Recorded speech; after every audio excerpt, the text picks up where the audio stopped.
मैं हूँ डिम्पल और आप सुन रहे हैं माई लिटिल वाइफी। आइए जानते हैं इस कहानी के बारे में। आरोही अब भी शौर्य के सीने से लगी हुई थी।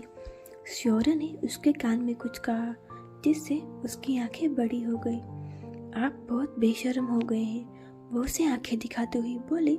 तो शौर्य ने सर्द निगाहों से उसे देखा। झुककर उसने अपने लब उसके गले पर रखे। अपनी गर्दन पर उसके ठंडे होठ महसूस कर वो हल्की कांप उठी। आंखें अपने आप बंद हो गई। वो अब उसकी गर्दन से कंधे तक आया। उसकी ड्रेस नीचे कर उसने अपने होठों की छाप छोड़ी। आरोही के हाथ उसके बालों पर आए। शौर्य, वो मदहोशी में बोली। अपना नाम उसके मुंह से सुनकर वो कुछ रुका। उससे हल्का दूर होकर उसने उसे देखा। आरोही अब भी आंखें बंद किए हुए थी।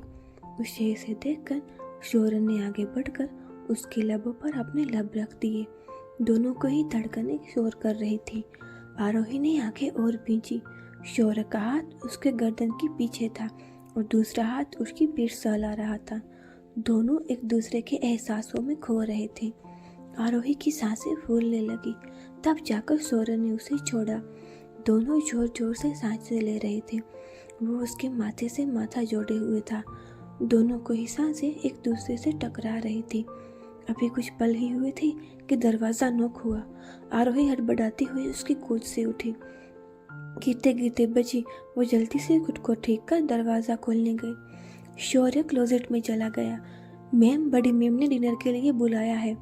उसके दरवाजे खुलते ही सर्वेंट जो उन्हें बुलाने आया था उसने कहा। आरोही ने हाँ में गर्दन हिलाई तो वो चला गया। शौर्य को आने के बोल वो कमरे के बाहर आई और विराट के कमरे की ओर बढ़ी। आई तब से उसने उसे देखा नहीं था। दरवाजा नोक कर वो अंदर आई। उसके आते ही विराट जो फोन में बात कर रहा था उसने हड़बड़ी में फोन रखा। उसके ऐसा करते ही आरोही ने उसे घूर कर देखा। क्या था ये? किससे बात कर रहे थे? वो उसे घूरती हुई ही बोली तो वो कुछ हड़बड़ाया। क्या यार भाभी, कब आई आप? वो उसे साइड हग करते हुए बोला। आज दोपहर को। तुम कहाँ गायब थे? उसने उसे तिरछी नजरों से घूर कर कहा तो वो मुस्कुराया और अब लेटकर आरोही की गोद में अपना सर रख दिया। प्रीति से मिलने गया था। वो मुस्कुराया हुआ ही बोला, वाह, कहाँ तक पहुंची तुम्हारी कहानी? वो एक्साइटेड होती हुई बोली तो विराट के चेहरे पर भी मुस्कान आ गई। वो कुछ बोलने को हुआ कि एक कड़क सी आवाज आई। अगर बातें हो गई हो तो चलो नीचे। दोनों की ही नजरें दरवाजे पर गई जहाँ शौर्य था। वो बुरी तरह से विराट को घूर रहा था। विराट जल्दी से उठकर बैठा। आपका रावण हस्बैंड जलकर राख हो गया होगा, वो बोला तो आरोही खुलकर हंसी। चलिए वरना मुझे भी जला देंगे जल्लाद। वो उठकर कमरे से बाहर भागता हुआ बोला। आरोही अब उठकर दरवाजे पर आई। शौर्य ने उससे घूर रहा था। चलिए, इधर क्या पूरी रात खड़े रहेंगे? वो बोलकर जाने को हुई कि शौर्य ने उसकी कलाई पकड़कर उसे अपनी ओर खींचा। दोबारा बोलना, क्या कहा? वो उसे घूरता हुआ ही भारी सी आवाज में बोला। उसे ऐसे घूर रहा था, मतलब मैं। वो चलिए ना डिनर के लिए, वो कुछ सहमी हुई आवाज में बोली। शौर्य ने अब उसकी कलाई पर अपनी पकड़ ढीली की तो वो वहां से भागी कि सीधा नीचे जाकर रुकी। शौर्य ने अब नामे गर्दन हिलाई और अब खुद भी नीचे आया। आरोही और विराट दोनों पास में ही बैठे खुसर पुसर कर रहे थे। शौर्य दोनों को ही घूरता हुआ जाकर अपनी जगह पर बैठा। खाने के बाद आइसक्रीम खाने चलें क्या? आरोही ने विराट के कान में कहा तो उसने कहा, हाँ भाभी चलते हैं। अब आप खाना खाइए वरना आपका हस्बैंड जलकर राख हो जाएगा। देखिए इधर ही घूर रहे हैं।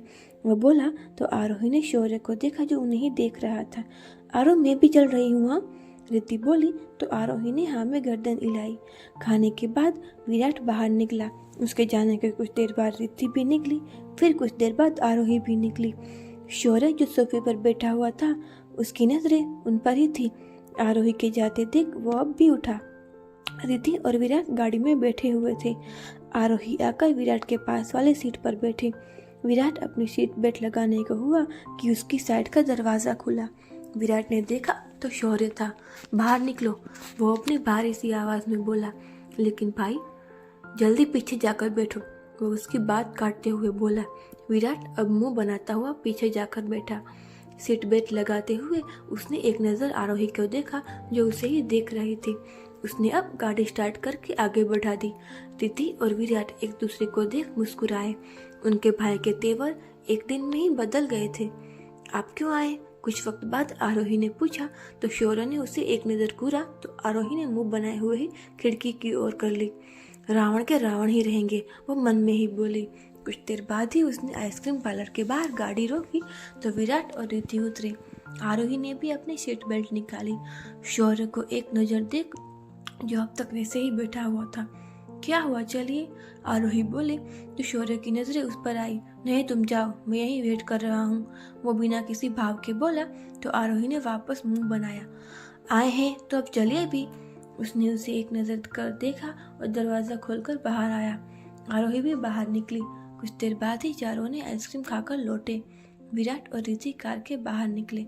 आरोही भी बाहर निकलने को हुई कि शौर्य ने उसका हाथ पकड़ा और विराट से बोला, हम आते हैं। इतना बोलकर उसने गाड़ी आगे बढ़ा दी। कहाँ जा रहे हैं हम? आरोही ने तुरंत पूछा। पता चल जाएगा, शौर्य ने उसे एक नज़र देखकर कहा। आरोही ने भी उसे एक नज़र देखा और सामने लगे बटन को दबाकर सनरूफ खोल दिया। ठंडी हवाएं अब अंदर आई और उठकर खड़ी हो गई। हवा में बाल लहराने लगे। शौर्य ने उसे एक नज़र देखा और उसके दोनों पैरों को अपनी बाहों में भर लिया। आरोही ने एक नज़र नीचे देखा और फिर मुस्कुराते हुए सामने देखने लगी। एक जगह पर आकर उसने गाड़ी रोकी। आरोही ने उसे देखा तो शौर्य ने उसके पैरों को पकड़कर उसे अपनी गोद में बैठा लिया। आरोही ने अपनी बाहें उसके गले में डाली। क्या इरादा है जनाब? वो आंखें मटकाते हुए बोले तो शौर्य ने उसकी कमर में हाथ डालकर उसे खुद से सटाया। अच्छा बताओ, कब शादी करनी है? वो बोला तो आरोही ने उसकी आंखों में देखा। जो एहसास वो इतने सालों से देखना चाहती थी वो उसे अब नजर आ रहा थे। आरोही ने आगे बढ़कर उसके माथे पर अपने होठ रखे। शौर्य की आंखें बंद हो गई। आरोही ने उसके कंधे पर अपना सर रख लिया। दोनों बहुत करीब थे। दोनों की धड़कनें तेज हो चली थी। क्या हुआ? शौर्य ने अपना हाथ उसकी पीठ पर फेरते हुए कहा और बटन बनकर सनरूफ बंद कर दिया। मैं कब से आपकी आंखों में यह एहसास देखना चाहती थी। आज आई एम सो हैप्पी शौर्य, वो इमोशनल होती हुई बोली। शौर्य ने अब उसकी कमर पर हाथ रख अपना चेहरा उसके गर्दन में छुपा लिया। उसकी सांसें अपनी गर्दन पर महसूस कर आरोही ने अपना हाथ उसकी गर्दन पर कसा। उसके नाखून शौर्य को अपनी गर्दन पर चुभते हुए महसूस हो रहे थे। तुम्हें नहीं लगा अब तक मेरी आंखों में मेरी बातों से कुछ महसूस नहीं हुआ तुम्हें? वह वैसे ही उसकी गर्दन में अपना चेहरा लगाए हुए बोला। उसके होठ उसे अपनी गर्दन पर महसूस हो रहे थे। आरोही ने कसकर अपनी आंखें भींची। उसके कुछ जवाब न देने पर अब शौर्य अपने होठ उसकी गर्दन पर रखे। आरोही की पकड़ उसकी गर्दन पर और कसी। शौर्य के लबों ने उसकी गर्दन से उसके कंधे तक का फासला तय किया। दोनों को ही मधोसी भरी सांसें एक दूसरे की गर्दन पर महसूस हो रही थी। कुछ पल बाद ही वो उससे दूर हुआ। उसकी ड्रेस की स्ट्रेप को वापस उसके कंधे पर डालते हुए उसने उसके बालों को उसके कान के पीछे टक किया। आरोही ने अपनी आंखें खोली। उससे नजर मिलते ही नजरें अपने आप झुकी। उसे ऐसे देख शौर्य के चेहरे पर हल्की मुस्कान आई। उसने अब आगे बढ़कर आरोही का माथा शिद्दत से चूम लिया। उसकी आंखें फिर बंद हो गई। I love you the most बोलकर वह उससे दूर हुआ। आरोही ने अपनी आंखें खोली। वे उधर उधर देखने लगी। लुक एट मी वाइफी, शौर्य ने कहा। आरोही की नजरें उस पर आई। बोलो, कब शादी करनी है? वो एक बार फिर बोला। जब आप कहें, वो भी वैसे ही उसकी आंखों में देखते हुए बोली। इधर रिद्धि गार्डन में किसी से बात कर रही थी। तुम क्यों आए अभी यहाँ? कहा था ना भाई अभी आएंगे, वो कुछ डरी हुई ही बोल रही थी। पर मुझे मिलना था ना, बहुत दिन हो गए हैं, सामने खड़ा इंसान बोला। लेकिन दलजीत, वो कुछ बोलने को हुई कि पीछे से शौर्य की आवाज़ आई। अगर आपको ये कहानी पसंद आ रही है तो चैनल को लाइक शेयर और सब्सक्राइब ज़रूर करिए। Thank you. और जो लोग रेगुलरली कहानी सुन रहे हैं प्लीज़ चैनल को सब्सक्राइब करिए।